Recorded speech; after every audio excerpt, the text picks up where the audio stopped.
Welcome to the Agency Insider podcast, where we dive deep into the world of SEO and digital marketing. Today, I have a special guest, Michal Suski, co founder of Surfer SEO. Surfer SEO is a powerful content optimization tool that has revolutionized how experts approach content creation and SEO.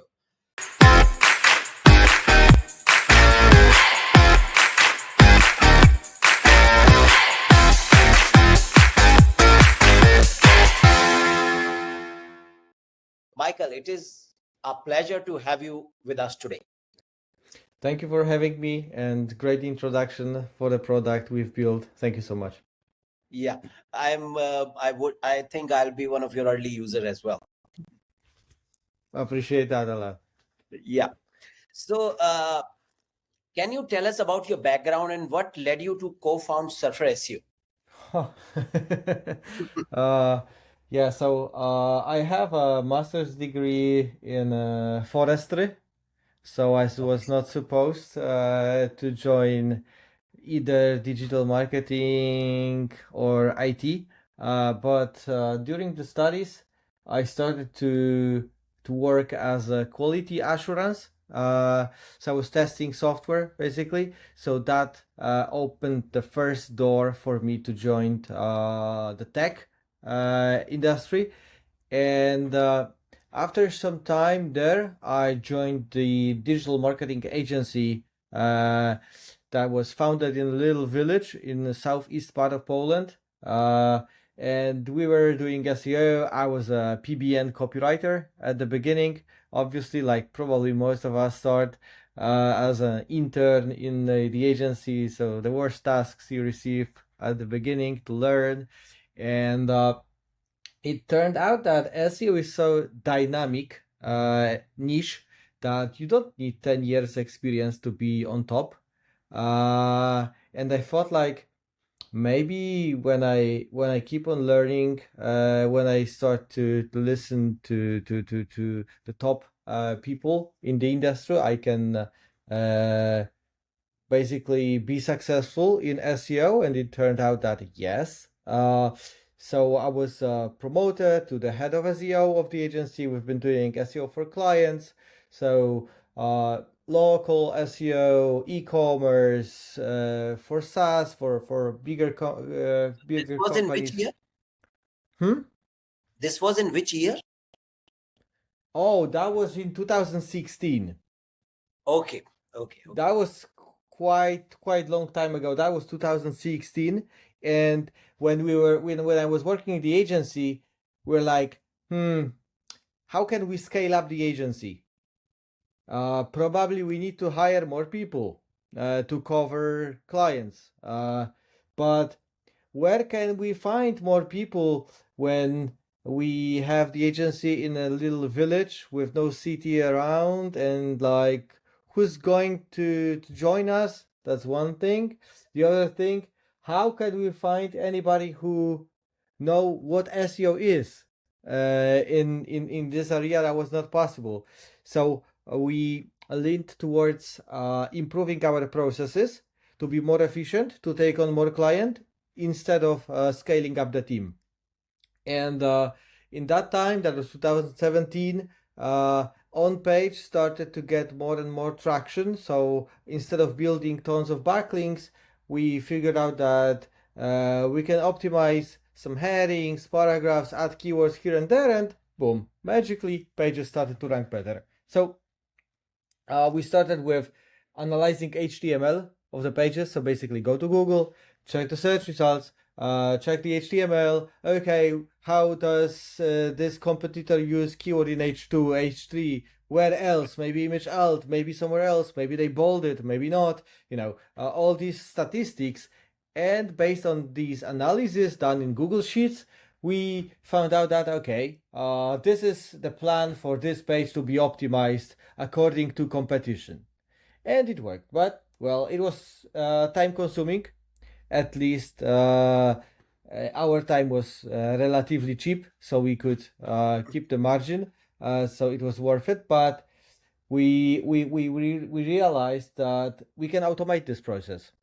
So a tool can actually perform a search in Google, visit the pages, extract the information we needed for the optimization, and then we will just look at the data and say, okay, I see that everyone in the top 10 used keywords in the H2s. So we didn't. Okay, that's the number one thing to fix. And that's how we built Surfer. That was internal tool for the agency first. And we battle tested it in the agency. It started to work really well for us. And we were like, can we quit client SEO? Okay. And so we did. So we did, and here we are. Here we are building a product for other agencies, building a product for in-house teams, for freelancers, affiliate marketers, and basically anyone who is looking to increase their organic traffic from Google. So that's the Okay, story. so that's interesting. So the Surfer SEO was launched by you formally or officially in which year? 2017 November, there was the first beta product release on one of the Polish SEO conferences, and we had this. Our CEO had a speech in there showing these on-page tactics, and at the very end he said like, and you know what? You don't have to do it manually. You can automate it. And we've built a tool that you can try for free right now. And we had the email notifications on the new signups.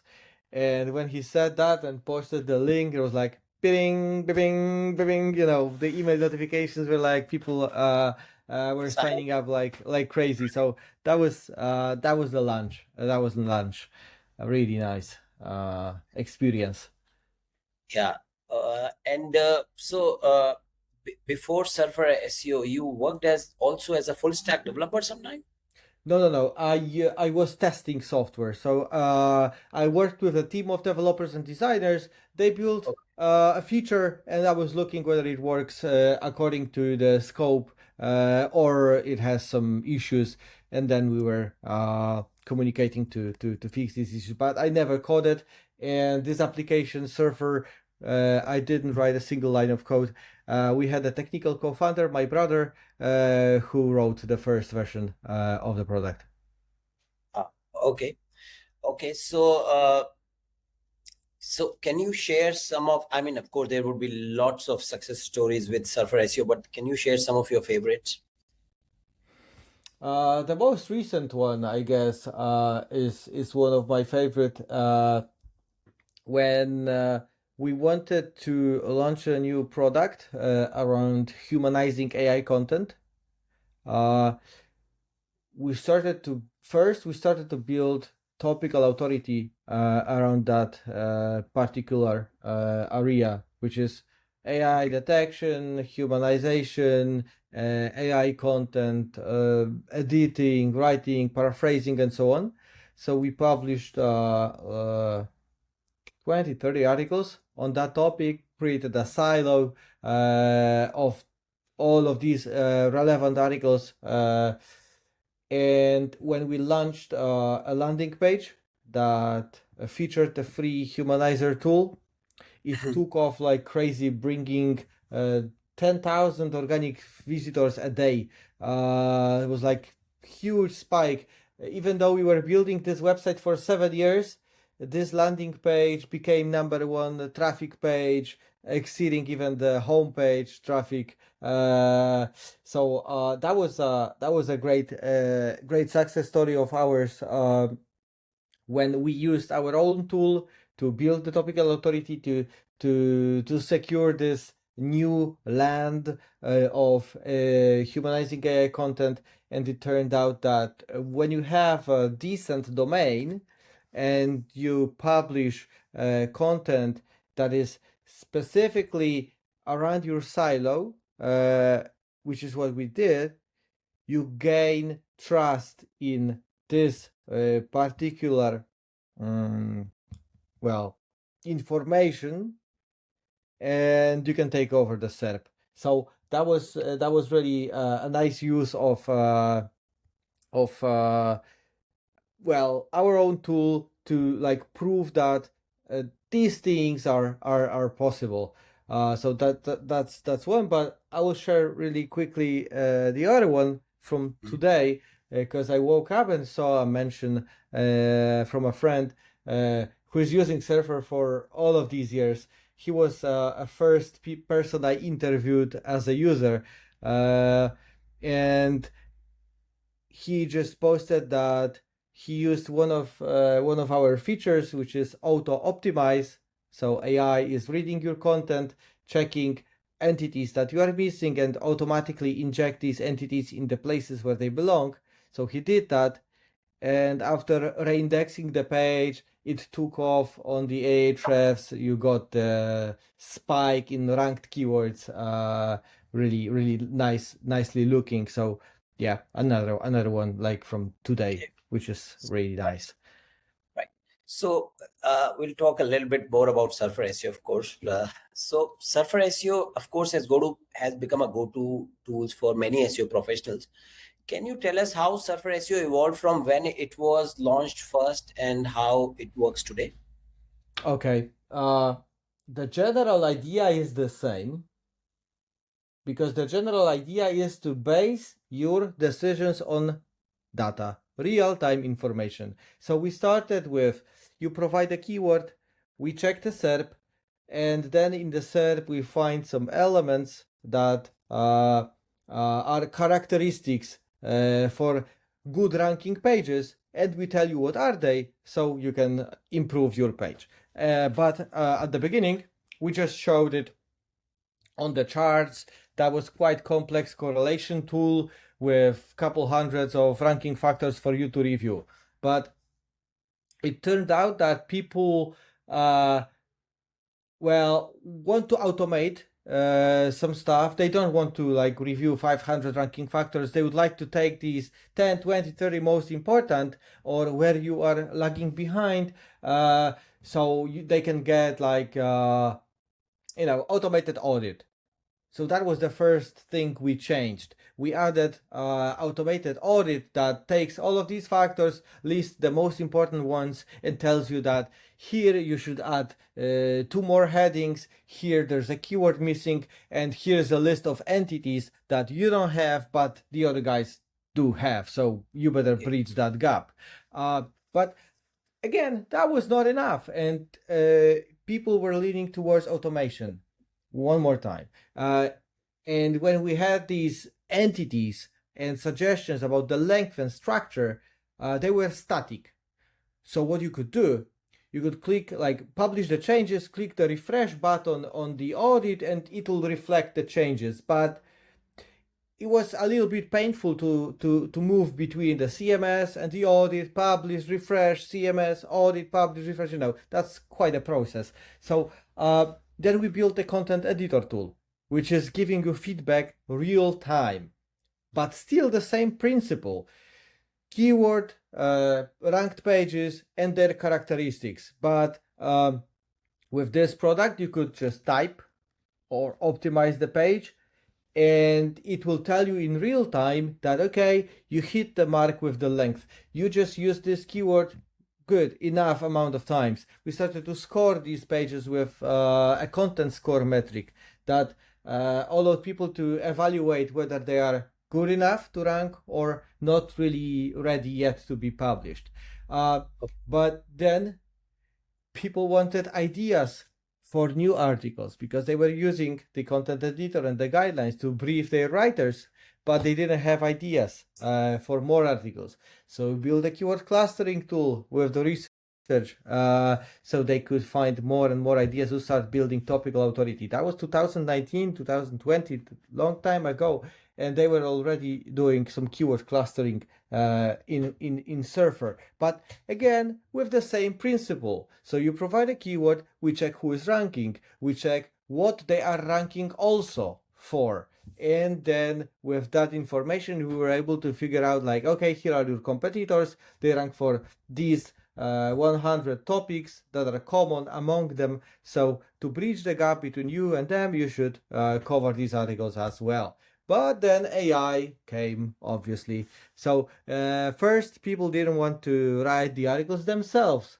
So we built a Surfer AI that is, I would say, the most comprehensive product for creating AI articles that are, well, not only like a ChatGPT single prompt, but a huge chain of keyword extraction, entity analysis, and promptings for the outline, then to generate, to get the tone right, and so on and so forth. So, well, that was another addition to the product.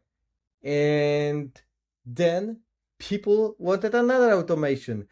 Well, you tell me about these 20 entities that I'm missing, but why can't you add these entities for me using AI?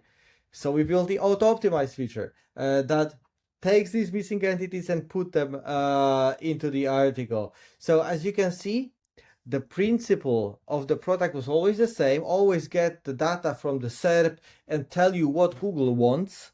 And Right. when we know what Google wants, we can help you introduce these changes or do it for you. But again, that wasn't enough. And the most recent child of Surfer is the content audit that is taking your Google Search Console and the whole website and grades all the pages you have. They're the top ranking pages. They receive their content score.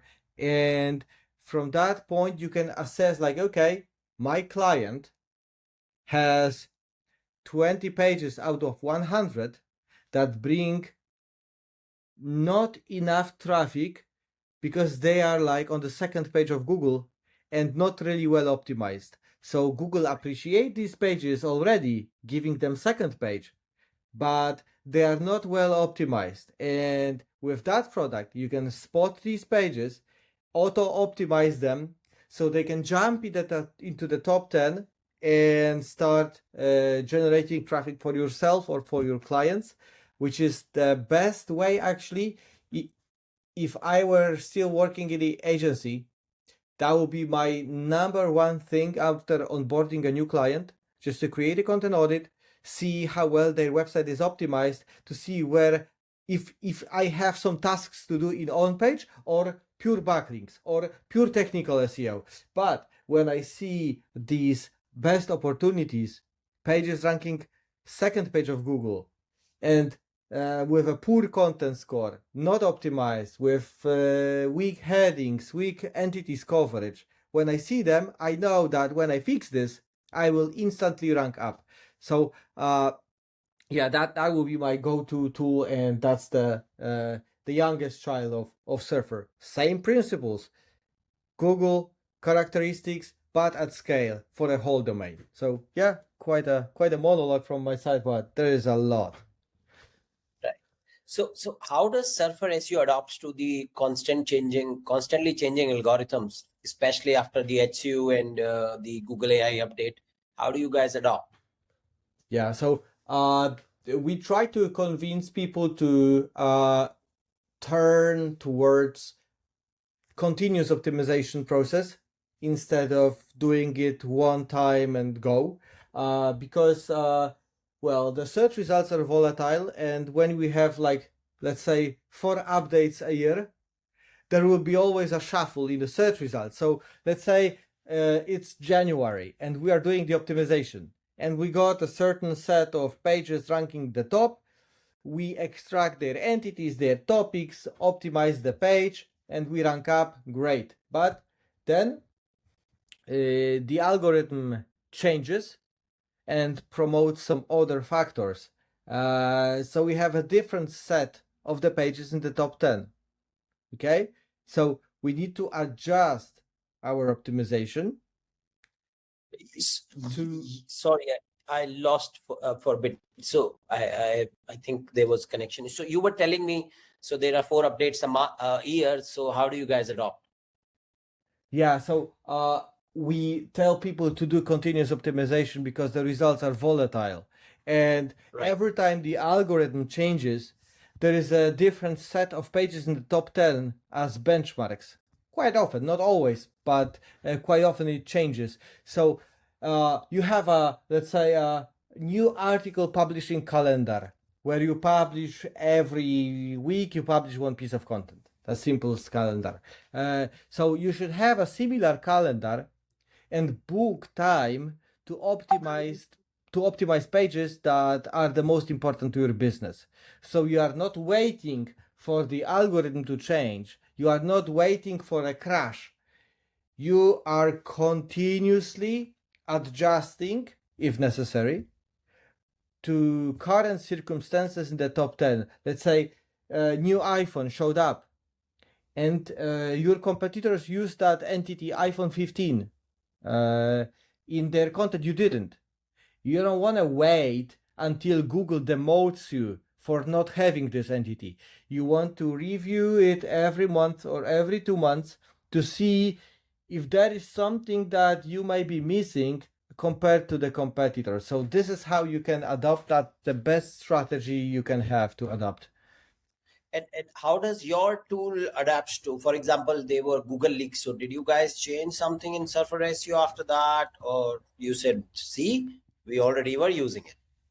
On one hand, it reassured us that what we are doing is okay. However, all of these elements from the leak are not like we don't know whether they are in use right now. Maybe they were used in the past. Maybe they will be used in the future. So it can only give us a general idea of what is it about compared to a specific set of rules that should be applied. So even like we assessed the information, however, we didn't rush changes because you cannot be 100% sure what which factor is actually in play right now and what's its weight, because that's important. Even though something will be listed in there and you can think, oh, let's go for it, let's do an audit that takes care of that particular factor, but it may be weighted by 0.00001% of the weight. Right. So what's the point of really incorporating that? And when you don't know the weights and the usage, it's really hard. I mean, it's a guessing game, and we don't want guessing. We want people to rely on real-time information, and if we cannot provide that to back up ourselves, we don't want to gamble our clients' websites. Okay. So can you tell me any particular Surfer SEO feature which you are very excited about right now? Yes. So for the very first time in the history, I've seen really working brand voice for the AI content. That's a breakthrough, because everybody is claiming that, well, you can select funny voice or like professional voice, scientific, but that's a bullshit. Like it doesn't really work, and it sounding professional means something else to everyone. So it's not the right way. But with the new large language models showing up, we recently found out how to do it properly, and it will work on a different principle. So instead of selecting any of those predefined styles, you will basically provide a sample of your copy. Like, this is my last article, this is my last couple of paragraphs I wrote and I'm proud of, and it sounds like me. So can you use that sample to rewrite my ChatGPT article to actually be like me? And it turns out that yes. So I'm really excited about this particular feature, and this is yet to come. I mean, I got it in the works, I saw it working, but it's not on the front end yet. But when it comes to products that already exist, I would say that it's definitely the content audit tool. So the one that connects Google Search Console with Surfer and Right. extract the pages, then grades their score and shows you like where to start with this optimization. It shows you the pages to optimize that will give you the biggest outcome with the least work to be done. So that's like 80-20 rule applied a bit. So this feature is right now available. Yes, is available to everybody. Okay. Okay. Now I understand that the Surfer SEO is going to introduce a tropical map feature, or is that correct? Yes, So it's already there for quite some time. It okay, also so relies. Yeah, go ahead. so I didn't realize that actually. So how Yeah, does yeah. the map feature work? I mean, we talk about because right now everybody keeps on talking about topical authority, topical maps, topical clustering, you name it, anything with topical. They might launch topical coffee mugs very soon. So that's why I thought, Yes. can you explain those? Yeah. Absolutely. So at the very first day of clustering at Surfer, that was like 4 years ago, uh, we introduced a simple clustering method that was analyzing top ranking website on a given query and assessing all the keywords they rank for and grouping them. That was very simple, but we wanted more. We wanted to create uh, a whole map of everything, all the keywords that you have that are clustered up front. So you can land on a map in any given place and navigate like this way, that way, the other way, like to left, to the right, and see how these topics change. So you can navigate from SEO to SEO audit to technical audit to robots.txt file. Like that could be like a funnel to finding out about the robots.txt.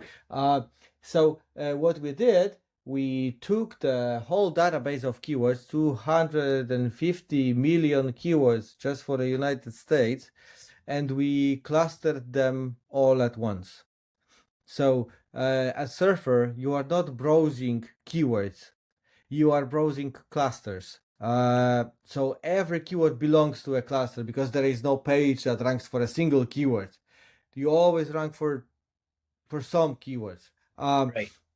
And when you connect that with a Google Search Console information, where we know what you rank for right now, and we know what clusters these keywords that you rank for are in, and we can cross these two, we know that, okay, these are the clusters you rank for already, but they have neighbors. And these neighbors also have neighbors.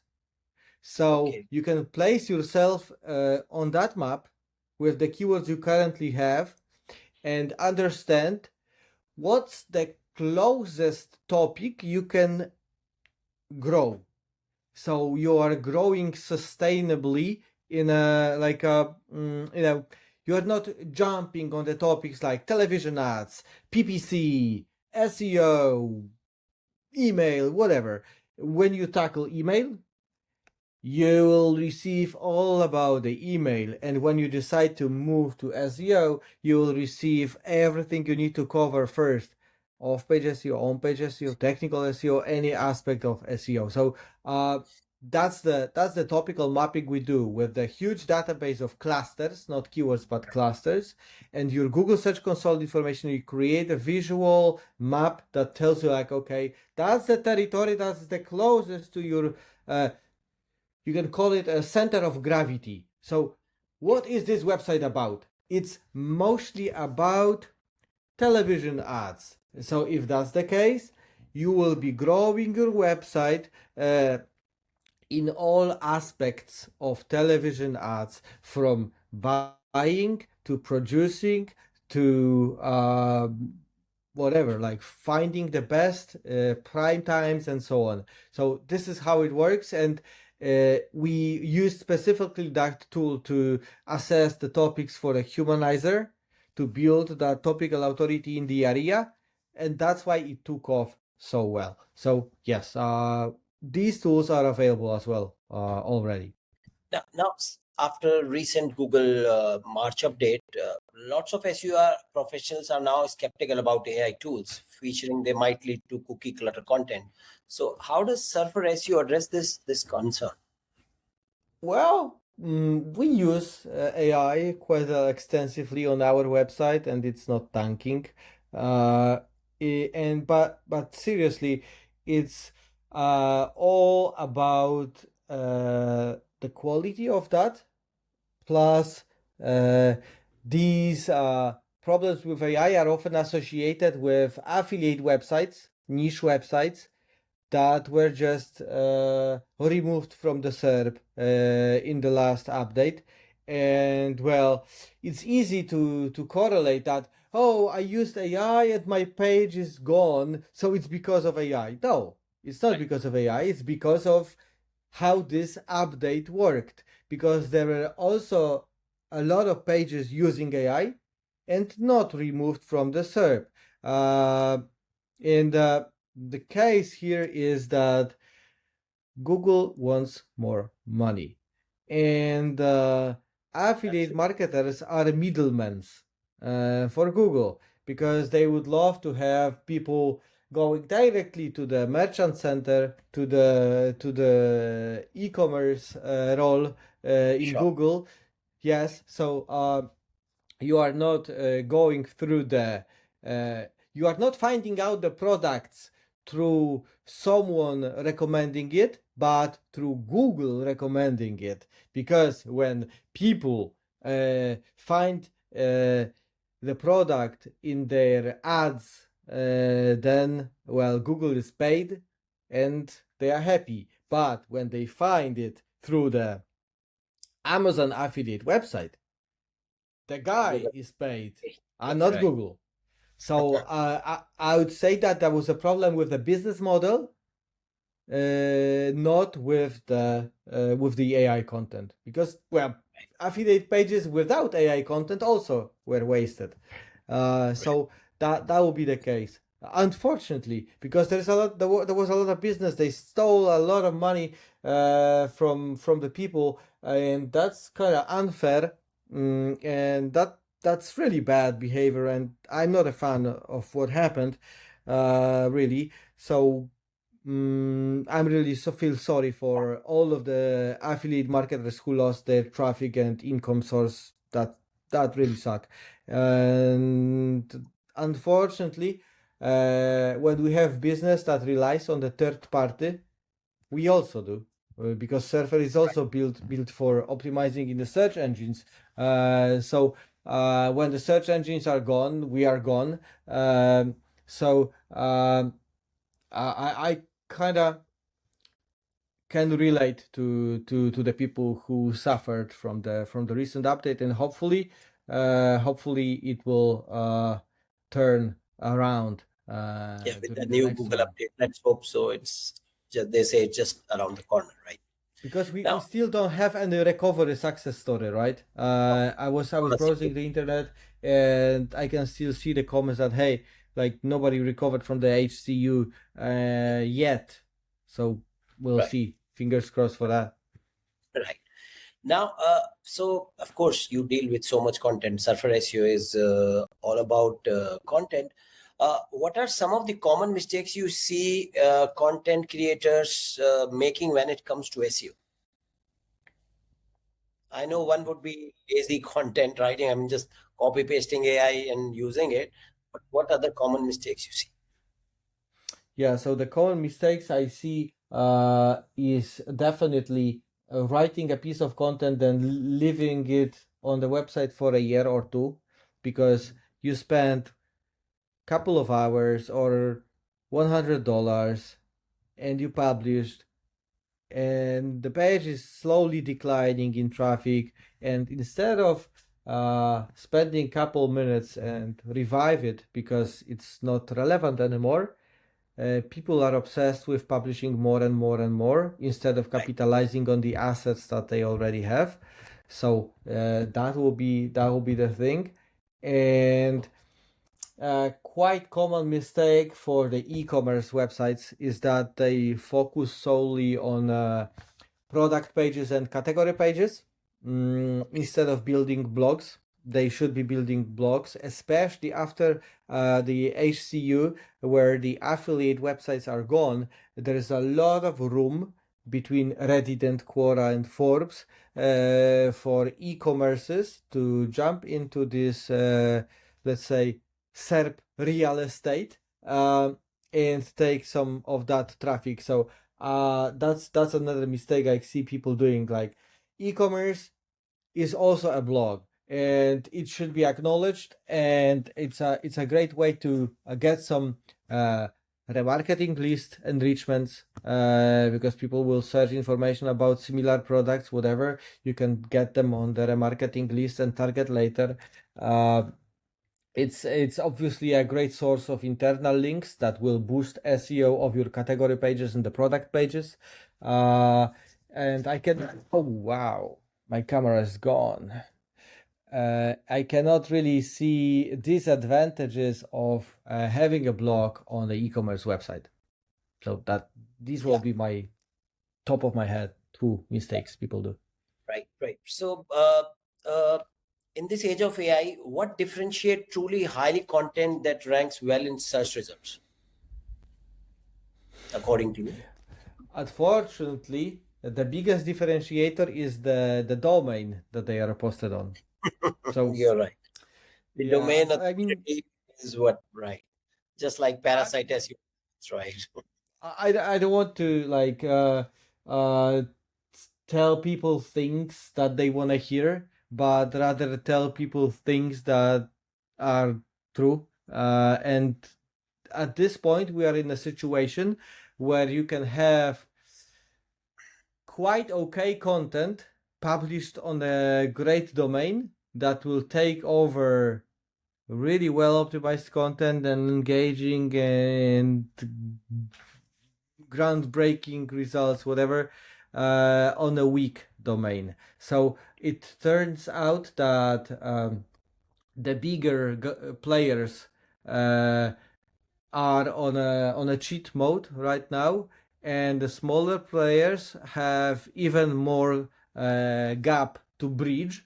But I would say that um, being consequent and publishing and optimizing uh, during that hard period will pay off sooner than later, because gaining enough authority to actually start ranking is not that far away. SEO just started to take a little bit longer for fresh websites. That's it. Okay. Now, for a small business or solo entrepreneurs just starting with SEO, what would be your top piece of advice? Uh, to check whether SEO is a good channel to start, that will be the first one. And when you decide that yes, uh, dedicating enough time and money to it, because it's an investment, and I can see people getting frustrated with no results. But the lack of results come from either targeting keywords that your potential customers are not searching. So general, like, search volume high, so I go for it and forget about the intent. So that's one source of frustration. The other source of frustration is obviously a lack of results that come quickly. So uh, to the point, mixing SEO efforts with PPC at the beginning can be really a good idea to get some results from having a website and making up the losses on the investment in SEO before it brings you traffic. So you can grow your business with digital marketing, basically. So that Right, will be the piece of advice. right. So, I mean, as a co-founder, what have been some of your biggest challenges in growing Surfer SEO? Mm, I think scaling up the team, that was a huge challenge because when we were like team of 5, team of 10, team of 20, that was relatively easy because everyone was involved in everything. Right. But when we started to grow and become matured company with some, policies and like, because when you have a business that is big enough to get someone's attention, uh, administration and like whatever, you need to build it in a way that is mm, in line with every procedure and so on. So that was really challenging to me personally to um, get adjusted to the way of working in a bigger company. That was the biggest challenge. Actually, not building features, right? Kind of weird. Okay. So how do you foster innovation within your team at Surfer SEO? Mm, I guess it's all about being opportunistic to what market shows, to what Google changes, to what our people are capable of. So I try to um, empower data scientists that work at Surfer with having some bolder ideas like, hey, can we do this? Maybe can we do that? And when I ask some of these questions, they come up with their own ideas based on my questions. Because my questions weren't precise because I'm not coding. I don't know how things work under the hood, like really technically. And because they do know, and when they are navigated with my questions, they start thinking like, hey, I could do it this way and that way. Hey, Michal, does it make sense? And I say, God damn, I wouldn't think about it because I didn't know it's possible. Thank you.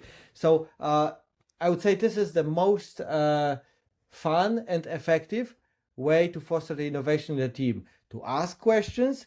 These questions push people into ideas that comes out because they have knowledge that I don't have.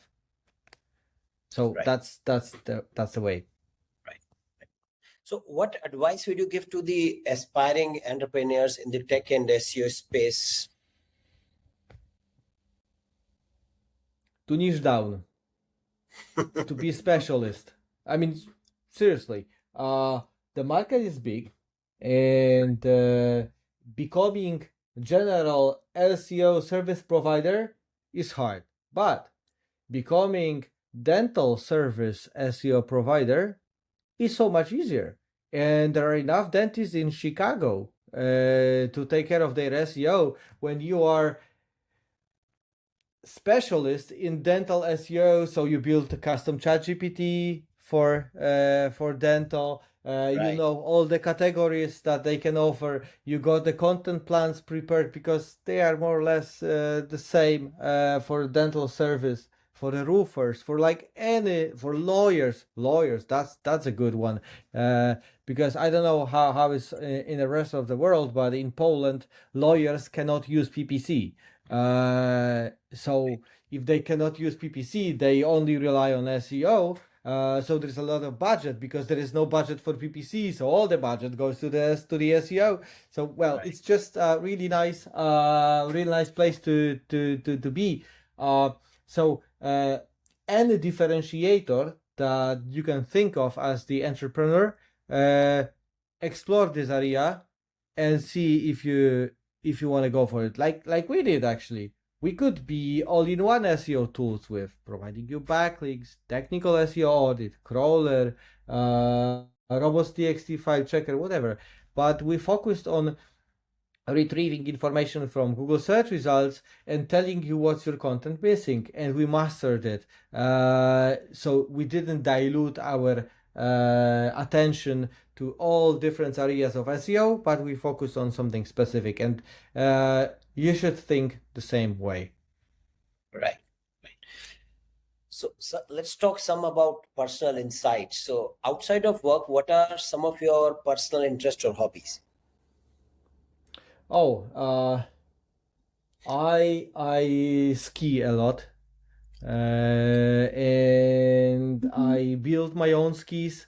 So I have a shop where we have a ski press, and we pour some resin over the fiberglass and carbon fiber, some wood, and we put the skis together, and then we ski them in the mountains.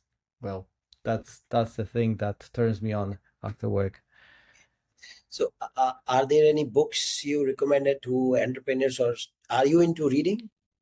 Yes, I was reading. I mean, recently I'm reading like one book a month, I would say. But there was Okay. a time when I felt like I'm lagging behind a lot, and there are like so many positions that I should check.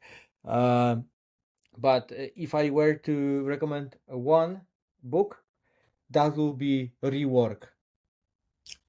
Right.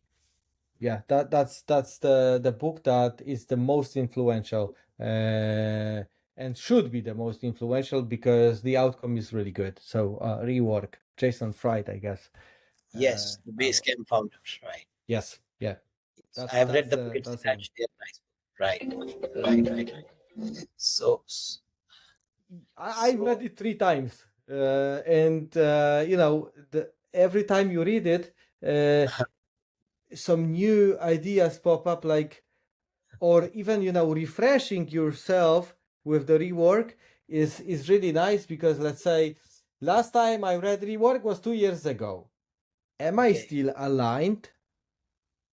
And when you read it, you realize that I am not. I mean, here and there it's fine, but somewhere, I'm totally off their thinking, and you can even like straighten yourself back again, uh, to be aligned with whatever they say. So definitely rework. That's number one.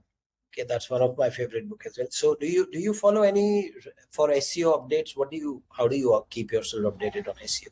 Or do you follow anyone as such in particular? Mm, Not specifically. I built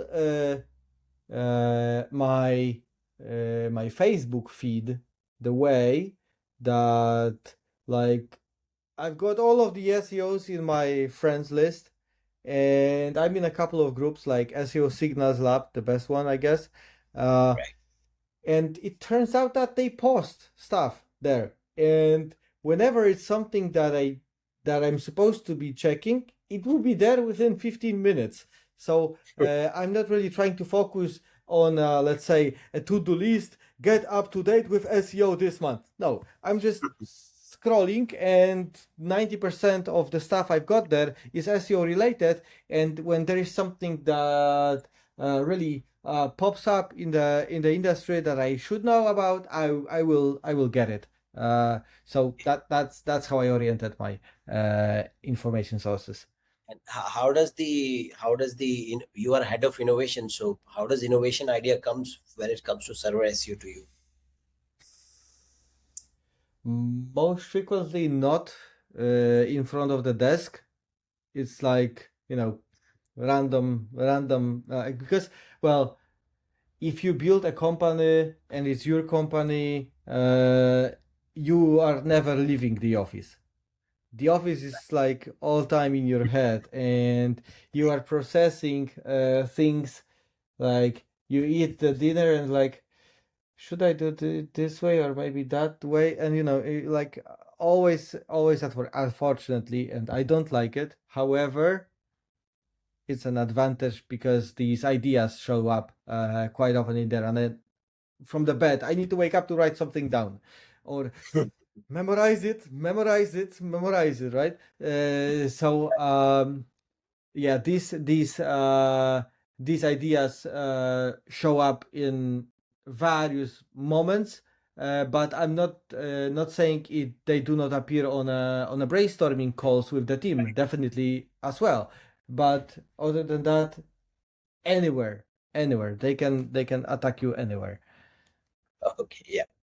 I guess it's same for all the entrepreneurs out there. Ideas usually don't come when you're off the work. They come. Yes.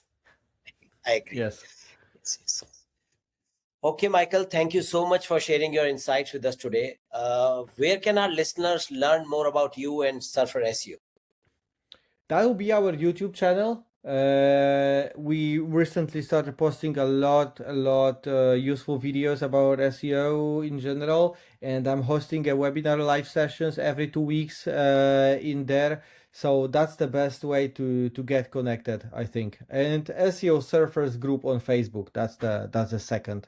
Okay, so that Second group is one. free to join, or do somebody Of need to be course, yeah, subscribed? No. Just find it SEO Surfers, and there is obviously accepting mechanism. So we accept people Right. like every day. So To avoid spam, right?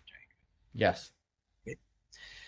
All right. So that wraps up our interview with Michael Suski, co-founder of Surfer SEO. Thank you all for listening, and we'll see you in the next episode. thank you. Thank you, Mike.